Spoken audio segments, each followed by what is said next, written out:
Assalamualaikum warahmatullahi wabarakatuh. Selamat berjumpa kembali. Kali ini kita tetap membahas laporan keuangan triwulan 2 2024 walaupun triwulan 3-nya sudah mulai berjalan ya. Tapi belum ada laporan triwulan 3 yang masuk. Ada dua emiten yang akan kita bahas, yaitu Soci dan GGRP ya. Kebetulan mereka dua ini baru keluar ya. Laporannya baru keluar. Kita akan melihat dari segi fundamentalnya, khususnya value investing. Kemudian pembahasan kita ini adalah bahan pertimbangan tambahan ataupun edukasi, bukan perintah untuk melakukan aksi beli atau jual ya, karena setiap investor itu punya kriteria masing-masing.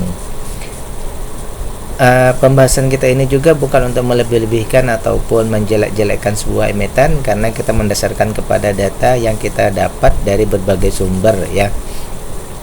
Kemudian juga titik akhir dari pembahasan kita ini adalah untuk menemukan saham ataupun emiten yang berada di kondisi valuasi murah dan berdividen, memenuhi kriteria, sehingga kita pada saat ada hal-hal yang tidak diinginkan, kita masih mempunyai jalan keluar berupa dividen yang kita dapatkan ya. Ataupun juga pada saat harganya belum, misalnya capital gain-nya naik, masih ada capital gain yang masih ada dividen yang memberikan nilai tambah pada saat kita menunggu. Baik, kita akan bahas yang pertama dulu, ini Soci ya. Saya sudah membuat playlist yang ada di deskripsi, silahkan klik link di situ untuk mendapatkan semua saham yang saya bahas di triwulan 2. Siapa tahu mungkin Anda masih memerlukan data-data yang diperlukan untuk persiapan di triwulan 3. Untuk Soci ini kita punya dua data. Triwulan 1 dan triwulan 2. Yang pertama dari data awal dulu ya. Dari data awal ini semuanya kalau menurut saya pribadi sudah memenuhi kriteria. Artinya data dasar ini sudah bagus. Tinggal kita melihat nanti ke bagian kedua, yaitu rasio-rasio ataupun perbandingan-perbandingan, apakah memenuhi kriteria atau tidak. Yang pertama ini dari segi keuntungan dibandingkan dengan nilai perusahaan, atau istilahnya adalah keuntungan bersihnya ya. Presentasi keuntungan bersih ini di triwulan 1 Soci mendapatkan keuntungan 2,65%. Di triwulan 2 ini 2,67%. Berarti keuntungannya hanya sekitar 2%. Kalau menurut saya pribadi, kriteria saya bahwa minimal 10% ya. Kemudian kita lihat dari segi perkembangan modal perusahaan, ada peningkatan dari 860 menjadi 900-an, ada peningkatan modal. Kemudian keuntungan juga ada peningkatan sedikit ya. Dari segi harga ini kita ubah ke hari ini dulu ya, harga sekarang. Di harga hari ini tanggal 5 Oktober ya. Tanggal 5 Oktober itu harganya sekarang 177. Harganya meningkat ya, harganya naik. Kemudian dari segi lainnya nih ya, dari segi aset lancarnya ini berkurang, bahkan sudah mendekati di 100 ya. Hutang berbunganya ini mengalami penurunan, artinya membaik ya. Jadi secara umum bahwa perusahaan ini terjadi peningkatan ya, kecuali tadi di aset lancarnya yang sedikit menurun. Baik, kita lanjut ke rasio-rasio berikutnya, bahwa di harga 177 ini ya, dibandingkan dengan nilai perusahaan yang 900, itu ada sekitar 80% rentangnya ya, dari harga sekarang ke nilai dasarnya saja ya, nilai perusahaannya itu 81%. apalagi kalau misalnya kita targetkan ke sampai PBV 2 itu berarti ada sekitar 927 ya, 927%. Ini hampir, ini bukan hampir lagi, multi bagger ini ya, multi bagger hampir 1000%, hampir 10 kali lipat ya. Kemudian dari segi maksimal beli, kalau kita beli di harga sekarang ya 177, maksimalnya masih 242, ada 27%. Berarti termasuk valuasinya murah, sehingga perusahaan ini kalau kita baca ya, beli sekarang kita dapat diskon 27%, tetapi kalau kita, dan juga begitu ya, dan juga kita akan mendapatkan proyeksi kemungkinan profit itu sekitar hampir 1000%. Namun dari valuasi yang murah ini ya, karena tadi untungnya hanya 2% ya, 2,6%, sehingga yang terjadi tentu saja kalau menurut saya pribadi dengan keuntungannya hanya 2% keuntungan bersih ya, karena itulah kenapa perusahaan tidak membagikan atau belum membagikan dividen. Lain-lainnya dari segi ketahanan ini 6%, free cash flow oke, semuanya sudah oke. Kemudian yang perlu kita cek lebih jauh juga di sini bahwa ada pergerakan yang asalnya di saham di bursa itu ya sekitar 86% ya. Artinya saham-saham para pengendali itu ada di bursa, sekarang ini ditarik ya. Ditarik, tidak lagi berada di bursa. Ditarik di bursa ya. Ini berarti saham yang asalnya banyak berseliweran di bursa efek itu sekarang ditarik kembali. Nah, kita tidak melihat jauh ke dalam ya, yang menarik kembali ini, atau mungkin ada yang mengambil misalnya itu ini kemungkinan besar ya, kemungkinan besar ini antar pemegang saham yang di atas 5% ya. Ini terjadi istilahnya itu anggap saja pembelian kembali ya, tetapi tidak untuk diperjualbelikan ya. Kemudian juga dari segi non market ini ada semula retailnya 20%, sekarang retailnya hanya 14%, berarti ini kembali ke wilayah mereka yang lebih dari 5% ini masuknya ke sana ya, sehingga yang di bawah 5% itu saham yang ada di masyarakat yang di bawah 5% itu 14,1 ya. Jadi itu dulu kalau menurut saya pribadi, mungkin saja secara umum ya, kita tidak tahu ya. Berarti di sini ada keyakinan ya, ada keyakinan misalnya dari pengendali bahwa mereka istilahnya berani memegang kembali saham mereka ya. Artinya ada keyakinan tentang perusahaan ini ya. Sehingga untuk data ini kalau saya melihat bahwa hanya satu saja lagi ya.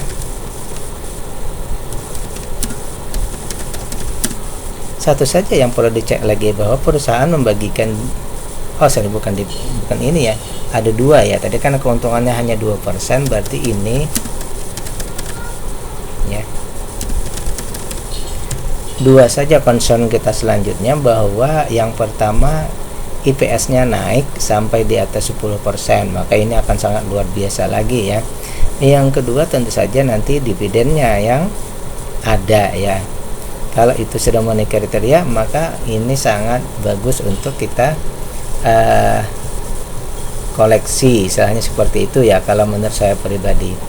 Jadi secara fundamental perusahaan bagus, hanya saja dari segi keuntungan tadi ya, persen keuntungan yang masih kita tunggu, dan yang terakhir tadi adalah dividen ya. Kemudian di sini tadi ada pergerakan dari pengendali, istilahnya pemilik saham di atas 5% itu tidak atau menarik saham mereka yang ada di bursa. Baik, itu yang pertama. Kemudian yang kedua kita akan bahas GGPR, Gunung Raja Paksi Tbk ya. Anggota dari Gunung Steel Group ya. Baik, ini urusannya dengan baja ya, baja panah, baja. Jadi perusahaan memproduksi baja ya, balok dan lembaran baja, jadi GGRP ya. Yang pertama kita punya dua data ya, bahwa triwulan 1 dan triwulan 2. Pertama dulu dari segi data awal. Dari segi data awal ini semuanya bagus ya. Dalam artian tidak ada yang di bawah kriteria ya. Tidak ada yang kriteria di bawah. Itu yang pertama dulu ya, data awal ya. Kemudian yang kedua baru kita masuk ke rasio-rasio. Di triwulan 1 itu keuntungannya 5,17. Di triwulan 2 ini 14%. Berarti ini sangat besar ya. Peningkatannya sangat besar, sekitar 9%. Dan sekarang yang semula mereka hanya di bawah 10%, sekarang keuntungannya sudah di atas 10%. Ini keuntungan yang sangat bagus ya. Kemudian kita cek dari segi rasio. Harga sekarang 640, nilai perusahaannya itu 1.300-an ya. Berarti ada 51% jarak dari harga sekarang ke nilai bukunya ya, ke modal perusahaan. Kalau kita maksimumkan ke target PBV 2, maka ada sekitar 307%. Berarti ada potensi multi bagger. Maksimal beli kita di 1.800-an, ada 66% diskonnya ya. Sehingga kalau istilahnya begini ya, kalau kita beli sekarang untuk GGRP ya, itu kita punya diskon 66%.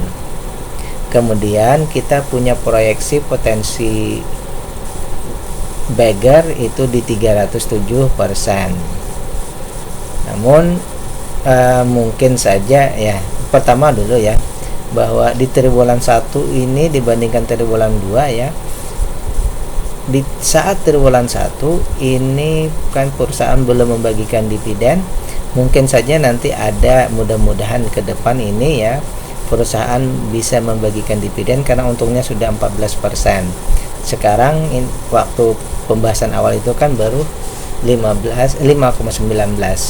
Mudah-mudahan ini meningkat terus sehingga nanti di laporan akhir ya, di laporan tahunan nanti di atas 10%. Jadi saat ini perusahaan belum membagikan dividen, sehingga terbaca perusahaan ini tanpa dividen, tanpa DPR. Mudah-mudahan proyeksi kita nanti perusahaan membagikan dividen.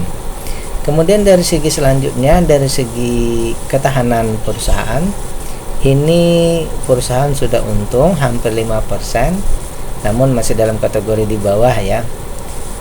Tapi sudah lebih bagus karena di atas 0%. Ini tidak minus ya. Berarti di sini hanya di yang awas saja, tetapi masih bagus. Kemudian di sini bahwa terjadi peningkatan sebenarnya, penurunan ya.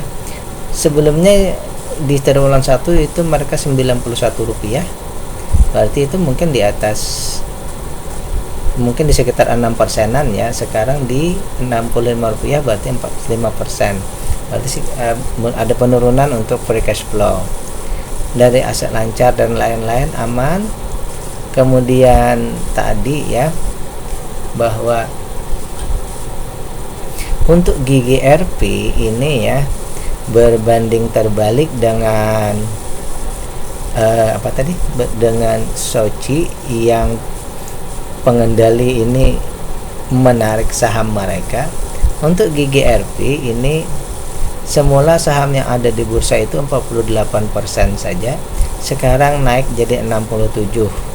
Berarti di sini ada pengendali atau pemegang saham yang di atas 5% melego sahamnya di bursa, sehingga saham ini bisa diperjualbelikan ya. sehingga yang semula ini bagus sekarang menjadi perlu awas ya. Kemudian juga untuk kepemilikan ini hanya 9,6%, sudah di atas 7,5, tidak lagi dalam kategori awas FCA, tetapi masih di bawah 15. Kemungkinan nih istilahnya kalau volatilitas tinggi iya, bisa saja likuiditasnya kurang, ataupun bisa saja pengendali mau menaikkan dengan cepat juga bisa. Ada dua kemungkinan apabila saham itu dalam rentang seperti ini, bisa likuiditasnya kurang, artinya volatilitasnya tinggi, bisa pula harganya cepat naik atau cepat turun ya. Naik tinggi, naik turun dengan deras juga ya. Baik, kita tinggal membuat simpulan awal kita untuk perusahaan ini bahwa di triwulan 1 itu masih keuntungannya di bawah 10%, di triwulan 2 ini di atas 10%. Kita tinggal menunggu konsistensinya ya, mudah-mudahan nanti di atas terus 10%, sehingga nanti kalau perusahaannya memikirkan investor, tentu saja mereka akan membagikan dividen untuk di tahun 2024 ini nanti ya.